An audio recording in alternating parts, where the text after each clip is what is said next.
Good evening, happy Sunday. I hope you're having a good weekend so far and that you are comfortable as I continue to drop things on my side as we continue our journey through public domain books.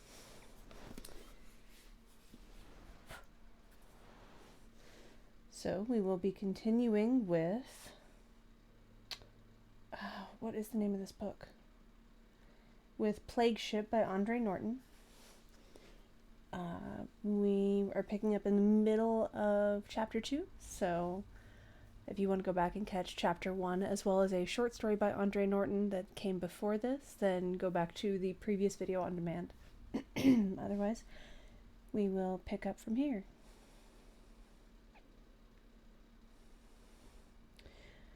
Now Jellicoe brought the heels of his space boots together with an extravagant click, and his hand flourished at the fore of his helmet in a gesture which was better suited to the patrol hero of a slightly out-of-date video serial.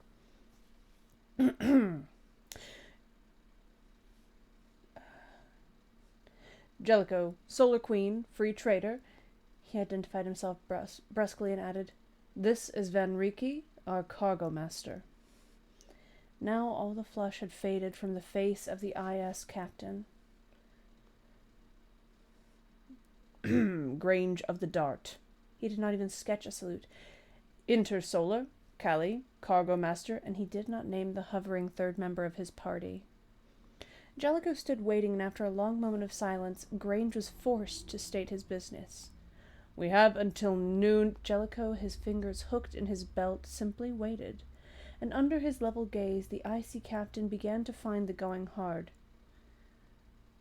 "They have given us until noon," he started once more, "to get together." Jellicoe's voice came, coldly remote. "There is no reason for any getting together, Grange. By rights, I can have you up before the trade board for poaching. The Solar Queen has sole trading rights here. If you up ship within a reasonable amount of time, I'll be inclined to let it pass. After all, I've no desire to run all the way to the nearest patrol post to report you. You can't expect to buck Intersolar. We'll make you an offer."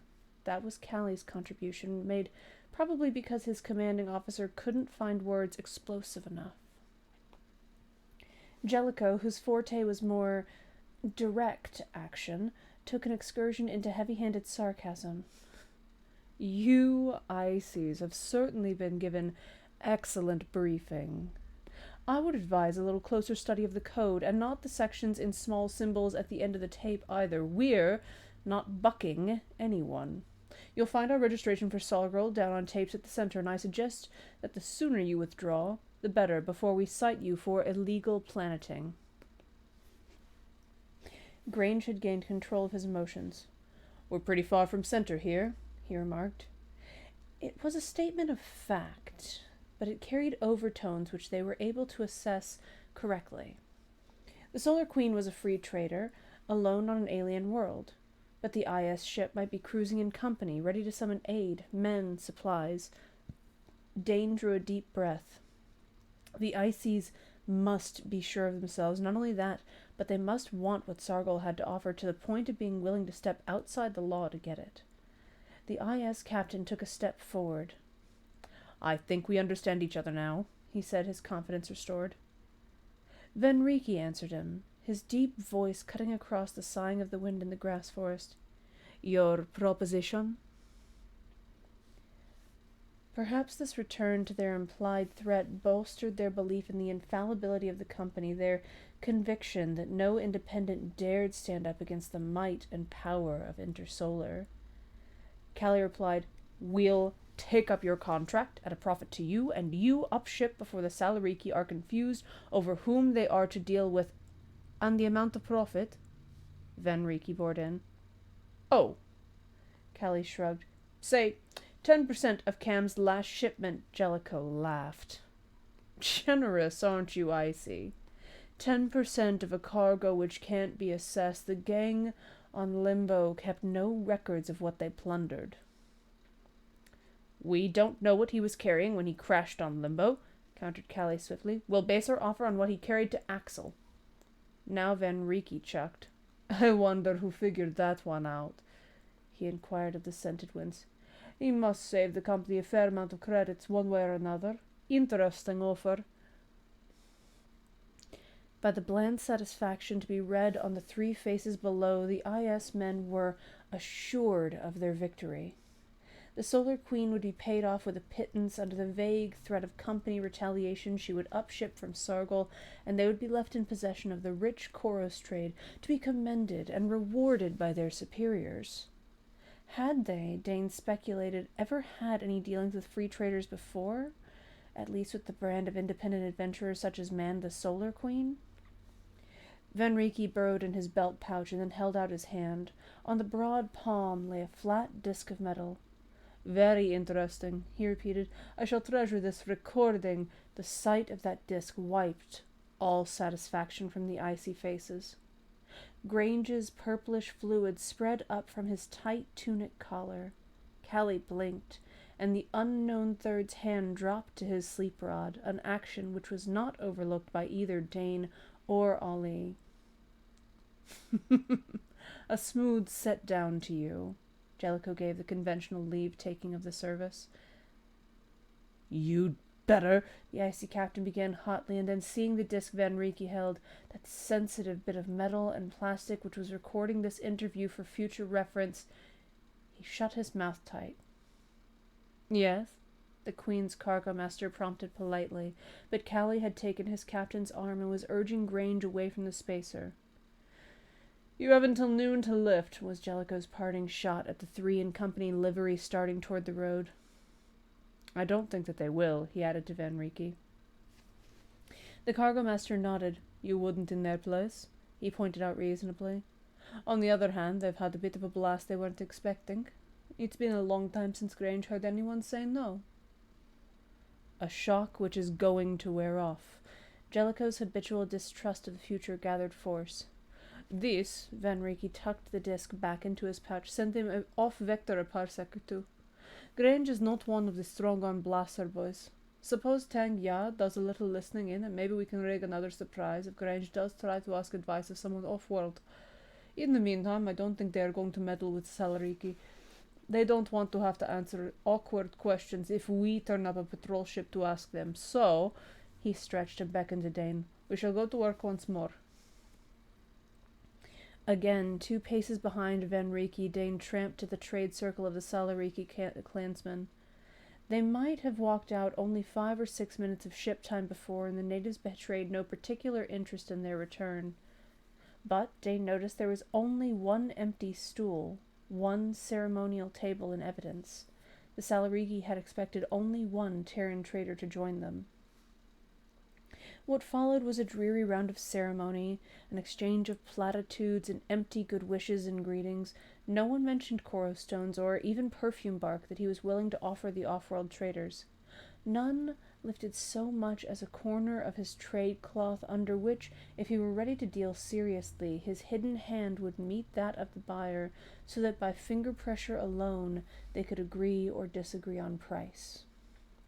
But such boring sessions were part of trade, and Dane, keeping a fraction of attention on the speeches and drinkings together, watched those around him with an eye which tried to assess and classify what he saw.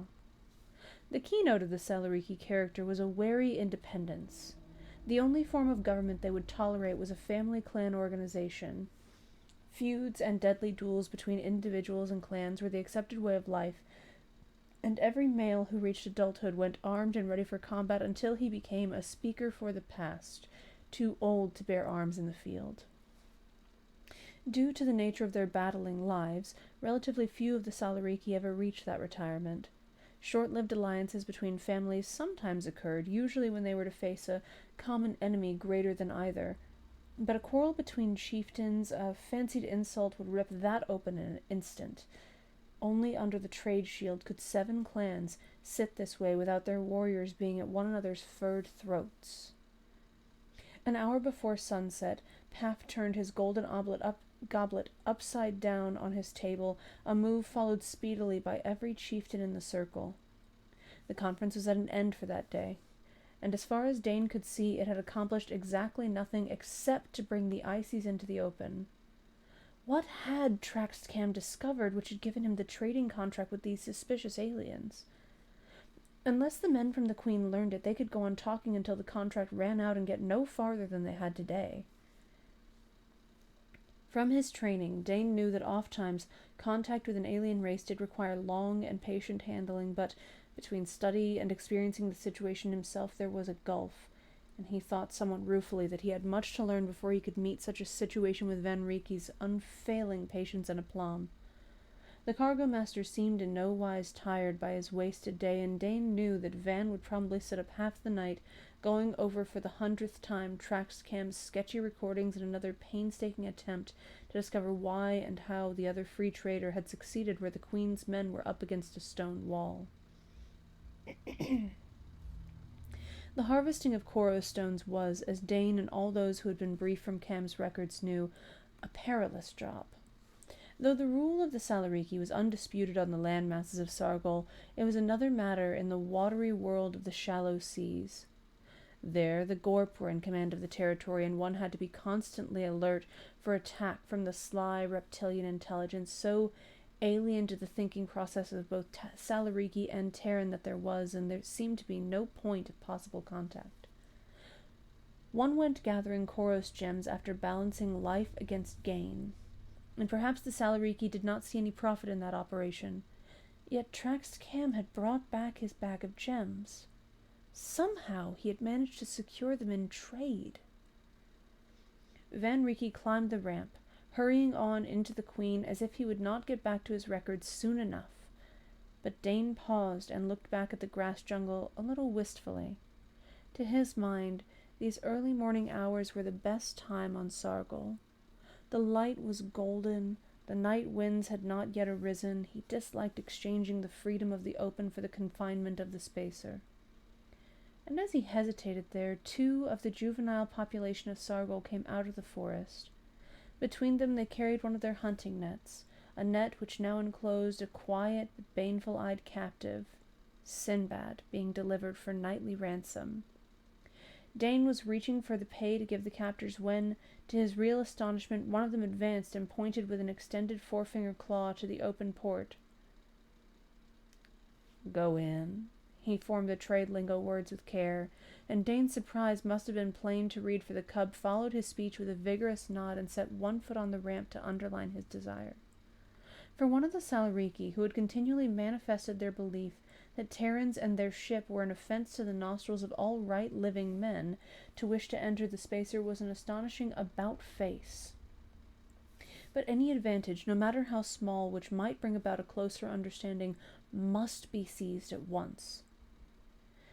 Dane accepted the growling Sinbad and beckoned, knowing better than to touch the boy. "Come on." Only one of the junior clansmen obeyed the invitation. The other watched, big-eyed, and then scuttled back in the forest when his fellow called out some suggestion. He was not going to be trapped. Dane led the way up the ramp, paying no visible attention to the young Salaric, nor did he urge the other on when he lingered for a long moment or 2 at the port. In his mind, the cargo master apprentice was feverishly running over the list of general trade goods. What did they carry which would make a suitable and intriguing gift for a small alien with such a promising bump of curiosity? If he had only time to get Van Rieke. The Salaric was inside the corridor now, his nostrils spread, assaying each and every odor in this strange place. Suddenly his head jerked as if tugged by one of his own net ropes. His interest had been riveted by some scent his sensitive senses had detected. His eyes met Dane's in appeal. Swiftly the Terran nodded, and then followed with a lengthened stride as the Salaric sped down into the lower reaches of the Queen, obviously in quest of something of great importance. Chapter 3. Contact at Last. What in Frank Mura, steward, storekeeper, and cook of the Queen, retreated into the nearest cabin doorway as the young Salaric flashed down the ladder into his section. Dane, with the now resigned Sinbad in the crook of his arm, had tailed his guest and arrived just in time to see the native come to an abrupt halt before one of the most important doors in the spacer, the portal of the hydro garden which renewed the ship's oxygen and supplied them with fresh fruit and vegetables to vary their diet of concentrates. The Salaric laid one hand on the smooth surface of the sealed compartment and looked back over his shoulder at Dane with an inquiry to which was added something of a plea. Guided by this instinct that this was important to them all, Dane spoke to Mira. "Can you, let him in there, Frank?" It was not sensible. It might even be dangerous, but every member of the crew knew the necessity for making some sort of contact with the natives. Murrah did not even nod, but squeezed by the Salaric and pressed the lock. There was a sign of air and the crisp smell of growing things, lacking the languorous perfumes of the world outside, puffed into the faces. The cub remained where he was, his head up, his wide nostrils visibly drinking in that smell. Then he moved with the silent, uncanny speed which was the heritage of his race, darting down the narrow aisle toward a mass of greenery at the far end. Sinbad kicked and growled. This was his private hunting ground, the preserve he kept free of invaders. Dane put the cat down. The Salaric had found what he was seeking. He stood on tiptoe to sniff at a plant, his yellow eyes half closed, his whole stance spelling ecstasy. Dane looked to the steward for enlightenment. What's he so interested in, Frank?" "Catnip." "Catnip," Dane repeated. The word meant nothing to him, but Murrah had a habit of picking up strange plants and cultivating them for study. "What is it?" "One of the Terran mints, an herb." Murrah gave a short explanation as he moved down the aisle toward the alien. He broke off a leaf and crushed it between his fingers. Dane, his sense of smell largely deadened by the pungency with which he had been surrounded by most of that day, could distinguish no new odor, but the young Salaric swung around to face the steward with his eyes wide, his nose questing, and Sinbad gave a whining yowl and made a spring to push his head against the steward's now aromatic hand. So, now they had it. An opening wedge. Dane came up to the three. "All right to take a leaf or two?" he asked Murrah. "Why not? I grow it for Sinbad. To a cat it is like Hemel smoke or a tankard of Lacabot." And by Sinbad's actions, Dane guessed that the plant did hold for the cat the same attraction those stimulants produced in human beings. He carefully broke off a small stem supporting 3 leaves and presented it to the Salaric, who stared at him and then, snatching the twig, raced from the hydro garden as if pursued by feuding clansmen. Dane heard the pad of his feet on the ladder. Apparently, the cub was making sure of escape with his precious find, but the cargo master apprentice was frowning. As far as he could see, there were only 5 of the plants. "That's all the catnip you have?" Murrah tucked Sinbad under his arm and shooed Dane before him out of the hydro. "There was no need to grow more. A small portion of the herb goes a long way with this one." He put the cat down in the corridor. "The leaves may be preserved by drying. I believe that there is a small box of them in the galley." A strictly limited supply. Suppose this was the key which would unlock the Koros trade, and yet it was to be summed up in 5 plants and a few dried leaves. However, Van Rieke must know of this as soon as possible. But to Dane's growing discomfiture, the cargo master showed no elation as his junior poured out the particulars of his discovery. Instead, there were definite signs of displeasure to be read by those who knew Van Rieke well. He heard Dane out, and then got to his feet. Tolling the younger man with him by a crooked finger, he went out of his combined office living quarters to the domain of medic Craig Tow. "Problem for you, Craig." Van Rieke seated his bulk on the wall jump seat Tow pulled down for him. Dane was left standing just within the door, very sure now that instead of being commended for his discovery of a few minutes before, he was about to suffer some reprimand, and the reason for it still eluded him. "What do you know about the plant Mura grows in the hydro, the one called catnip?" Tow did not appear surprised at the demand. The medic of a free-trading spacer was never surprised at anything. He had his surfeit of shocks during his first years of service, and after that accepted any occurrence, no matter how weird, as matter of fact. In addition, Tow's hobby was magic, the hidden knowledge possessed and used by witch doctors and medicine men on alien worlds. He had a library of recordings, odd scraps of information, of certified results of certain very peculiar experiments. Now and then he wrote a report which was sent into central service, read with raised eyebrows by perhaps half a dozen incredulous desk-warmers, and filed away to be safely forgotten. But even that had ceased to frustrate him. It's an herb of the mint family from Terra, he replied. Moro grows it for Sinbad. He has quite a marked influence on cats. Frank's been trying to keep him anchored to the ship by allowing him to roll in fresh leaves. He does it, then continues to sneak out whenever he can. That explained something for Dane. Why the Salariki cub wished to enter the Queen tonight. Some of the scent of the plant had clung to Sinbad's fur, had been detected, and the Salaric had wanted to trace it to its source. Is it a drug?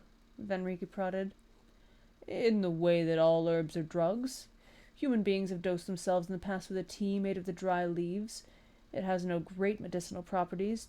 To felines, it is a stimulation, and they get the same satisfaction from rolling in and eating the leaves as we do from drinking.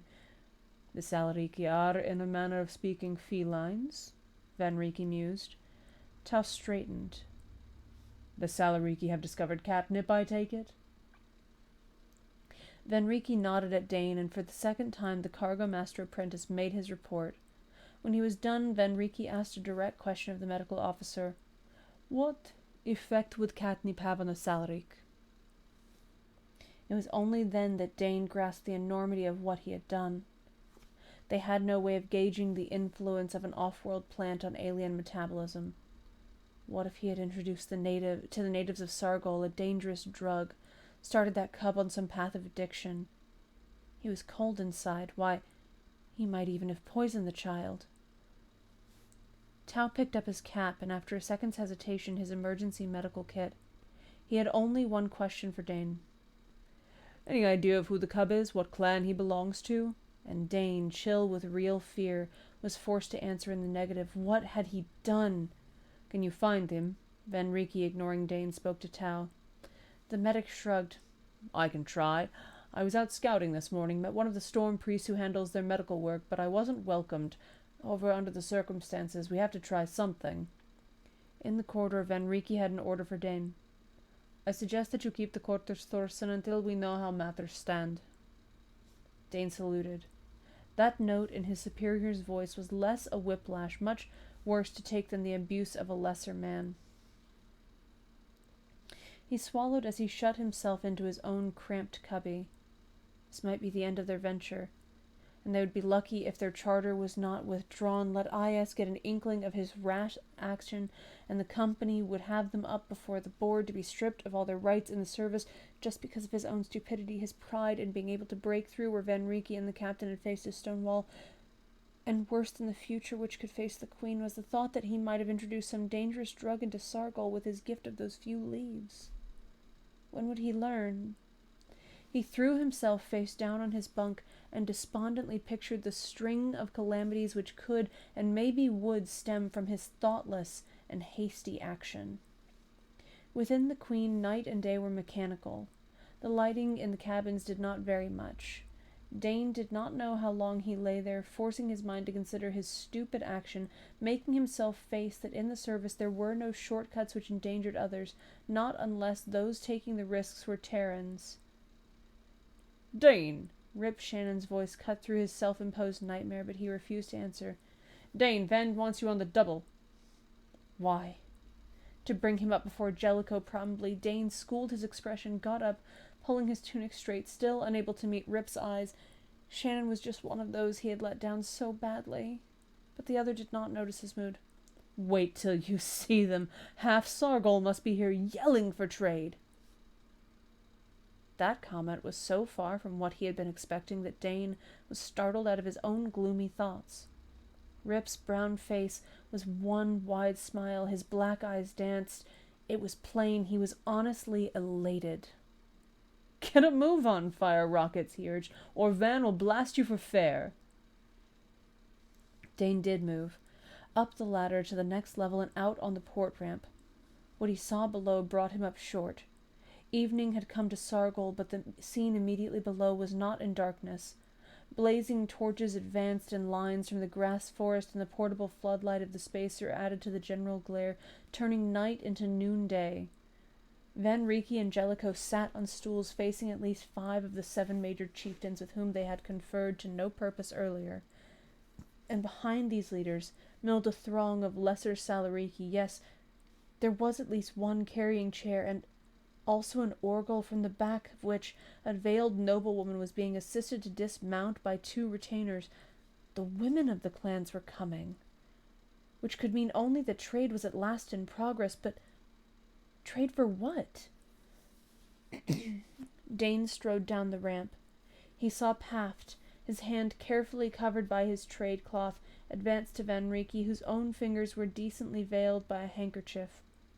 Under the folds of fabric their hands touched. The bargaining was in the first stages.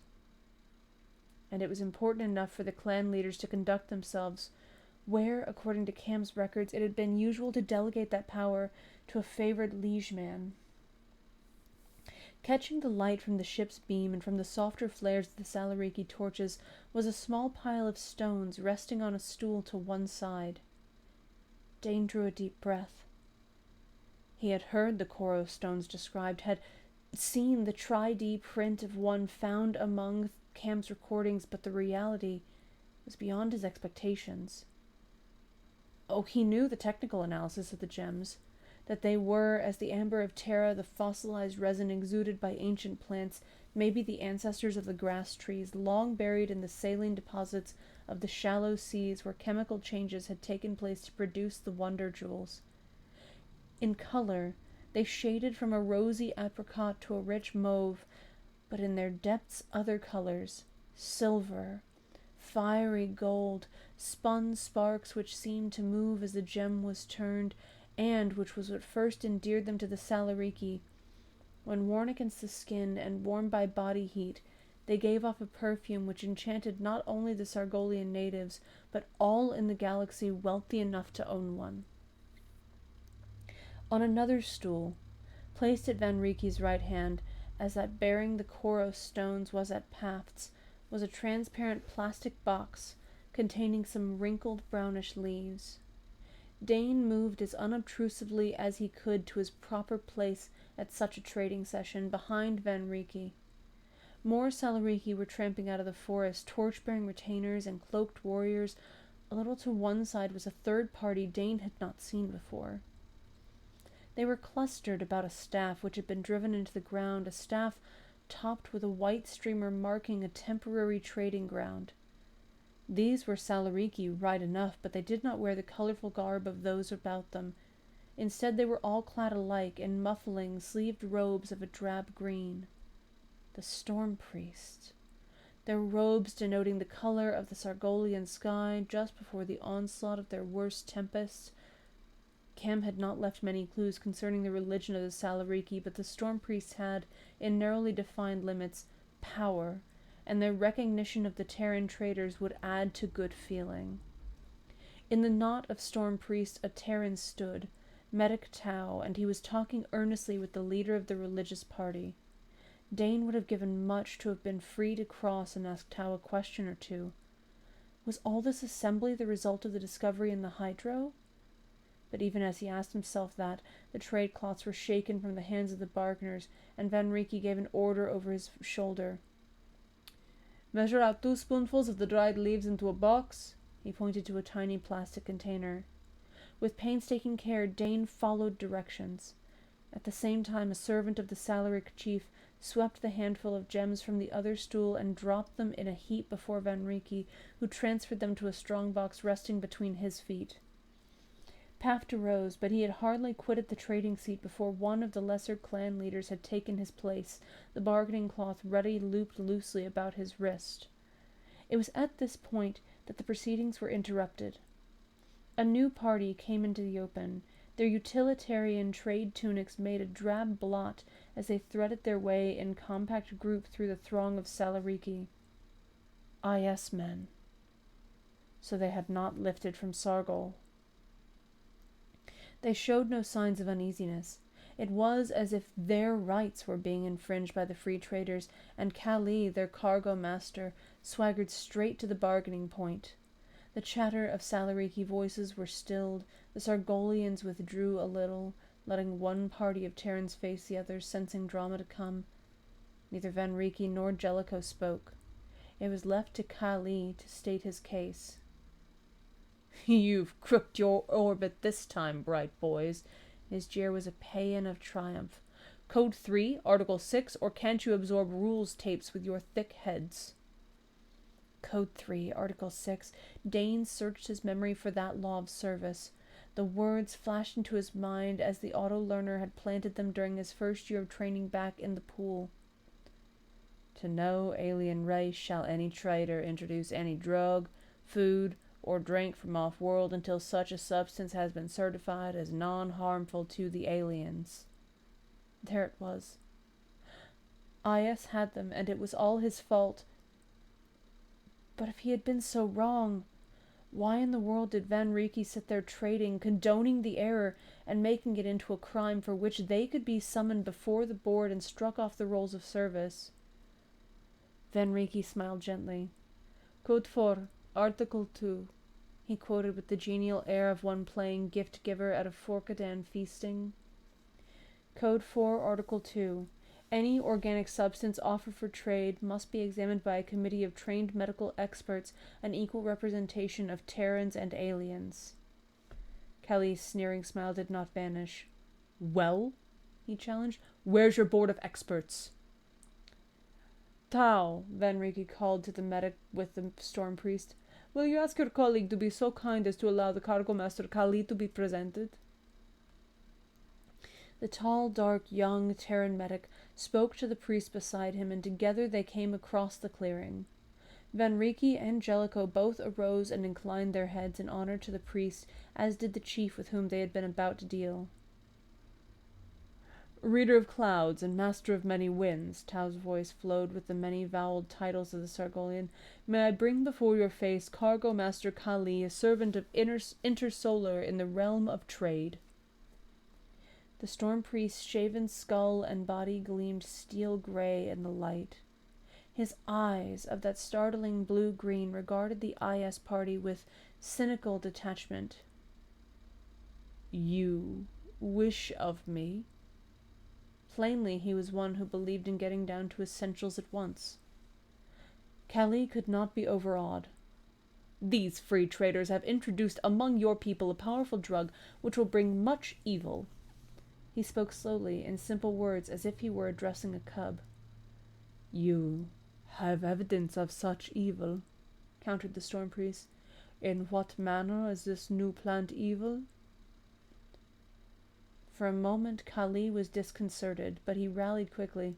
"It has not been tested. You do not know how it will affect your people." The storm priest shook his head impatiently. "We are not lacking in intelligence, trader. This plant has been tested, both by your master of life secrets and ours. There is no harm in it. Rather, it is a good thing to be highly prized, so highly that we shall give thanks that it was brought unto us. This speech together is finished." He pulled the loose folds of his robe closer about him and walked away. "Now," Van Rieke addressed the IS party, "I must ask you to withdraw. Under the rules of trade, your presence here can be actively resented." But Kali had lost little of his assurance. "You haven't heard the last of this. A tape of the whole proceedings goes to the board, as you wish. But in the meantime," Van Rieke gestured to the waiting Salariki, who were beginning to mutter impatiently. Kali glanced around, heard those mutters, and made the only move possible, away from the queen. He was not quite so cocky, but neither had he surrendered. Dane caught at Tao's sleeve and asked the question which had been burning in him since he had come upon the scene. "What happened about the catnip?" There was lightening of the serious expression on Tao's face. "Fortunately for you, that child took the leaves to the storm priest. They tested and approved it, and I can't see that it has any ill effects, but you were just lucky, Thorson. It might have gone another way." Dane sighed. "I know that, sir," he confessed. I'm not trying to rock it out. Tao gave a half smile. We all off-fire our tubes at times, he conceded. Only next time. He did not need to complete that warning as Dane caught him up. There isn't going to be a next time like this, sir. Ever. Chapter 4. Gorp Hunt. But the interruption had disturbed the tenor of trading. The small chief who had so eagerly taken Paff's place had only 2 Koro stones to offer, and even to Dane's inexperienced eyes they were inferior in size and color to those the other clan leader had tendered. The Terrans were aware that the Koros mining was a dangerous business, but they had not known that the stock of available stones was so very small. Within 10 minutes the last of the serious bargaining was concluded, and the clansmen were drifting away from the burned-over space about the Queen's standing fins. Dane folded up the bargain cloth, glad for a task. He sensed that he was far from being back in Van Rieke's good graces. The fact that his superior did not discuss any of the aspects of the deals with him was a bad sign. Captain Jellicoe stretched. Although his was not, or never what might be termed, a good-humored face, he was at peace with his world. That would seem to be all. What's the haul, Van? 10 first-class stones, about 50 second grade, and 20 or so of third. The chiefs will go to the fisheries tomorrow. Then we'll be in to see the really good stuff. And how's the herbs holding out? That interested Dane, too. Surely the few plants in the hydro and the dried leaves could not be stretched far. As well as we could expect, Van Rieke frowned. But Craig thinks he's on the trail of something to help. The storm priests had uprooted the staff marking the trading station and were wrapping the white streamer about it. Their leader had already gone, and now Tao came up to the group by the ramp. Van says you have an idea, the captain hailed him. We haven't tried it yet, and we can't unless the priests give it a clear lane. That goes without saying. The captain had not addressed that remark to him personally, but Dane was sure it had been directed at him. Well, they needn't worry. Never again was he going to make that mistake. They could be very sure of that. He was part of the conference which followed in the mess cabin only because he was a member of the crew. How far the reason for his disgrace had spread he had no way of telling, but he made no overtures even to Rip. Tao had the floor with Mura as an efficient lieutenant. He discussed the properties of catnip and gave information on the limited supply the Queen carried. Then he launched into a new suggestion. Felines of Terra, in fact a great many other of our native mammals, have a similar affinity for this. Mura produced a small flask, and Tao opened it, passing it to Captain Jellicoe, and so from hand to hand about the room. Each crewman sniffed at the strong aroma. It was a heavier scent than that given off by the crushed catnip. Dane was not sure he liked it. But a moment later, Sinbad streaked in from the corridor and committed the unpardonable sin of leaping to the tabletop just before Mura, who had taken the flask from Dane. He meowed plaintively and clawed at the steward's cuff. Mura stoppered the flask and put the cat down on the floor. What is it? Jellicoe wanted to know. Anisette, a liquor made from the oil of anise, from seeds of the anise plant. It is a stimulant, but we use it mainly as a condiment. If it is harmless for the Salariki, it ought to be a bigger bargaining point than any perfumes or spices IS can import.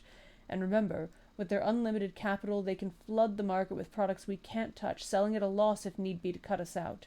Because their ship is not going to lift from Sargol just because she has no legal right here. There's this point, Van Rieke added to the lecture. The Ices are trading or want to trade perfumes, but they stock only manufactured products, exotic stuff, but synthetic. He took from his belt pouch 2 tiny boxes. Before he caught the rich scent of the paste inside them, Dane had already identified each as luxury items from Casper, chemical products which sold well and at high prices in the civilized ports of the galaxy. The cargo master turned the boxes over, exposing the symbol of their undersides, the mark of IS. These were offered to me in trade by a Salarik. I took them just to have proof that the ICs are operating here, but, note, they were offered to me in trade along with 2 top koros. For what? 1 spoonful of dried catnip leaves. Does that suggest anything? Mura answered first. The Salariki prefer natural products to synthetic. I think so. Do you suppose that was Camp's secret? Speculated astrogator Steen Wilcox. If it was, Jellicoe cut in, he certainly kept it. If we had only known this earlier. They were all thinking of that, of their storage space, carefully packed with useless trade goods, where, if they had known, the same space could have carried herbs with 5 or 25 times as much buying power. Maybe now that their sales resistance is broken, we can switch to some of the other stuff. Tang Ya, torn away from his beloved communicators for the conference, said wistfully. They like color. How about breaking out some rolls of Harlinian moth silk? Van Ricky sighed wearily. Oh, we'll try. We'll bring out everything and anything, but we could have done so much better. He brooded over the tricks of fate which had landed them on a planet wild for trade with no proper trade goods in either of their holds. There was a nervous little sound of a throat being apologetically cleared. Jasper Weeks, the small wiper from the engine room detail, the third-generation Venusian colonist whom the more vocal members of the Queen's complement were apt to forget upon occasion, seeing all eyes upon him, spoke, though his voice was hardly above a hoarse whisper. Cedar, lackelbark, forschweed, cinnamon, Moore added to the list, imported in small quantities. Naturally. Only the problem now is how much cedar, lackelbark, forschweed, cinnamon do we have on board? Demanded Van Rieke. His sarcasm did not register with Weeks, for the little man pushed by Dane and left the cabin to their surprise. In the quiet that followed they could hear the clatter of his boots on ladder rungs as he descended to the quarters of the engine-room staff. Tang turned to his neighbor, Johann Stotz, the Queen's engineer. What's he going for? Stotz shrugged. Weeks was a self-effacing man, so much so that even in cramped quarters of the spacer, very little about him as an individual impressed his mates, a fact which was slowly dawning on them all now. Then they heard the scramble of feet, hurrying back, and Weeks burst in with energy which carried him across the table behind which the captain and Van Rieke now sat. In the wiper's hand was a plastisteel box, the treasure chest of a spaceman. Its tough exterior was guaranteed to protect the contents against everything but outright disintegration. Weeks put it down on the table and snapped up the lid. A new aroma, or aromas, was added to the scents now at war in the cabin. Weeks pulled out a handful of fluffy white stuff which frothed up about his fingers like soap lather. Then, with more care, he lifted up a tray divided into many small compartments, each with a separate ceiling of its own. The men of the Queen moved in, their curiosity aroused until they were jostling one another. Being tall, Dane had an advantage, though Van Rieke's bulk and the wide shoulders of the captain were between him and the object they were so intent upon. In each division of the tray, easily seen through the transparent lids, was a carved figure. The weird denizens of the Venusian polar swamps were there, along with lifelike effigies of Terran animals, a Martian sand mouse in all its monstrous ferocity, and the native animal and reptile life of 100 different worlds. Weeks put down a second tray beside the first, again displaying a menagerie of strange life forms, but when he clicked open one of the compartments and handed the figurine it contained to the captain, Dane understood the reason for now bringing forward the carvings. The majority of them were fashioned from a dull, blue-gray wood, and Dane knew that if he picked one up, he would discover that it weighed close to nothing in his hand. That was lackelbark, the aromatic product of Venusian wine, and each little animal or reptile lay encased in a soft dab of frothy white, froshweed, the perfumed seed casing of the Martian canal plants. 1 or 2 figures on the second tray were of a red-brown wood, and these Van Rieke sniffed at appreciatively. Cedar. Terran cedar, he murmured. Weeks nodded eagerly, his eyes alight. I am waiting now for sandalwood. It is also good for carving. Jellicoe stared in the array in puzzled wonder. You've made these? Being an amateur xenobiologist of no small standing himself, The shapes of the carvings, more than the material from which they fashioned, held his attention. All those on board the Queen had their own hobbies. The monotony of voyaging through hyperspace had long ago impressed upon the men the need for occupying both hands and mind during the sterile days while they were forced into close companionship with few duties to keep them alert. Jellicoe's cabin was papered with tri-D pictures of the rare animals and alien creatures he had studied in their native haunts or of which he kept careful and painstaking records. Tao had his magic. Mora not only his plants, but the delicate miniature landscapes he fashioned to be imprisoned forever in the hearts of protecting plastiballs. But Weeks had never shown his work before, and now he had an artist's supreme pleasure of completely confounding his shipmates. The cargo master returned to the business on hand first. "You're willing to transfer these to cargo?" he asked briskly. "How many do you have?" Weeks, now lifting a third and then a fourth tray from the box, replied without looking up. 200. Yes, I'll transfer, sir." The captain was turning about in his fingers the beautifully shaped figure of an Astran duocorn. "Pity to trade these here," he mused aloud. "Will Paft or Halfer appreciate more than just their scent?" Weeks smiled shyly. "I've filled this case, sir. I was going to offer them to Mr. Van Rieke on a venture. I can always make another set, and right now, well, maybe they'll be worth more to the Queen, seeing as how they're made out of aromatic woods than they'd be elsewhere. Leastwise, the Ices aren't going to have anything like them to show." "Indeed they aren't," Van Rieke gave honor where it was due. So they made plans, and then separated to sleep out the rest of the night. Dane knew that his lapse was not forgotten nor forgiven, but now he was honestly too tired to care, and slept as well as if his conscience were clear. But morning brought only a trickle of lower-class clansmen for trading, and none of them had much but news to offer. The Storm Priests, as neutral arbitrators, had divided up the Koros grounds, and the clansmen, under the personal supervision of the chieftains, were busy hunting the stones. The Terrans gathered from scraps of information that gem-seeking on such a large scale had never been attempted before. Before night there came other news, and much more chilling.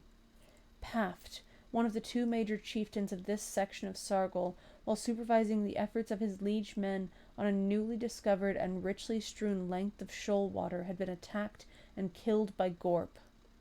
The unusual activity of the Salariki in the shallows had in turn drawn to the spot battalions of the intelligent, malignant reptiles who had struck in strength, slaying and escaping before the Salariki could form an adequate defense, having killed the land-dwellers' sentries silently and effectively before advancing on the laboring main bodies of gem-hunters. A loss of a certain number of miners or fishers had been pre-seen as the price one paid for Koros in quantity. But the death of a chieftain was another thing altogether, having repercussions which carried far beyond the fact of his death. When the news reached the Salariki about the Queen, they melted away into the grass forest, and for the first time the Terrans felt free of spying eyes. "What happens now?" Ali inquired. Do they declare all deals off?" "That might just be the unfortunate answer," agreed Van Rieke. "Could be," Rip commented to Dane, "that they'd think we were in some way responsible," but Dane's conscience, sensitive over the whole matter of the Salariki trade, had already reached that conclusion.